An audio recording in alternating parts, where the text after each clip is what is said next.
पिछले भाग में हमने देखा कि मिनाली लीला से कुछ प्रश्न करती है, लेकिन साथ ही साथ लीजा उन प्रश्नों को टालते हुए मिनाली को दूसरी बात में उलझा देती है। लेकिन मिनाली तो जैसे अपने प्रश्नों का जवाब जानना ही चाहती है।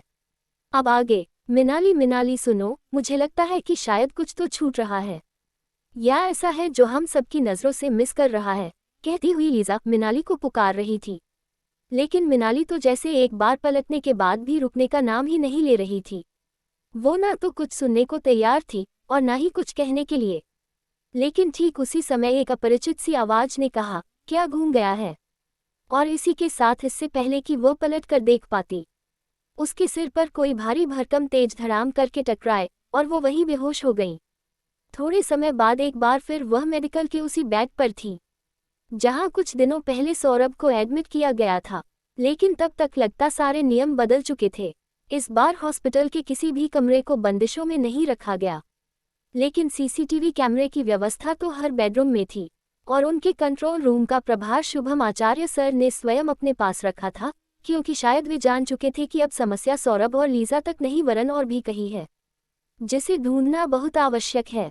और इन सब के बीच कोई ऐसा समुदाय है जिनका संबंध उस ऋषि परिवार से है जिसमें आज तक समाधि पूजन की विधि कायम है, और वो भी आज भी उन शक्तियों के मालिक है जिससे उस समय हुरा की शक्तियों को बांधकर समेट लिया गया था। वो आज भी यह मानते हैं कि उन्हें दी गई शक्तियों को निरंतर प्रभावी बनाए रखना अत्यंत आवश्यक है, क्योंकि यदि ऐसा न किया जाए तो न जाने कब उस शक्ति का प्रभाव अचानक बढ़ जाएगा। उसे नियंत्रित कर पाना यदि किसी के हाथ में न हुआ तो उसे समय हुरा की शक्तियां त्रुटिवश भी इस बार संसार में दोबारा आ जाएगी। तब तो वो शक्तियां महाप्रलयकारी होंगी।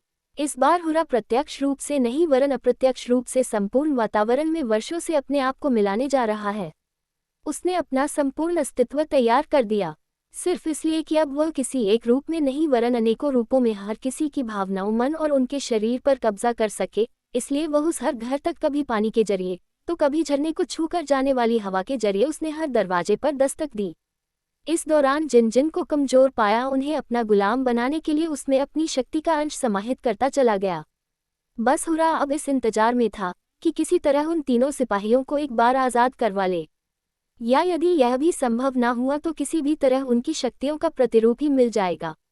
तब भी बहुत कुछ हो सकता है, क्योंकि उसने अपनी सारी शक्तियों को ये सोचकर उन तीनों बेवकूफ़ सैनिकों में हस्तांतरित कर दिया था, ये सोचकर कि वे पहले जायजा लेंगे उस वातावरण में बिखरी हुई सकारात्मक शक्ति का, फिर उसके पश्चात उसके आक्रमण की रणनीति तैयार करने के लिए, और तब कहीं जाकर आक्रमण की तैयारी करेंगे।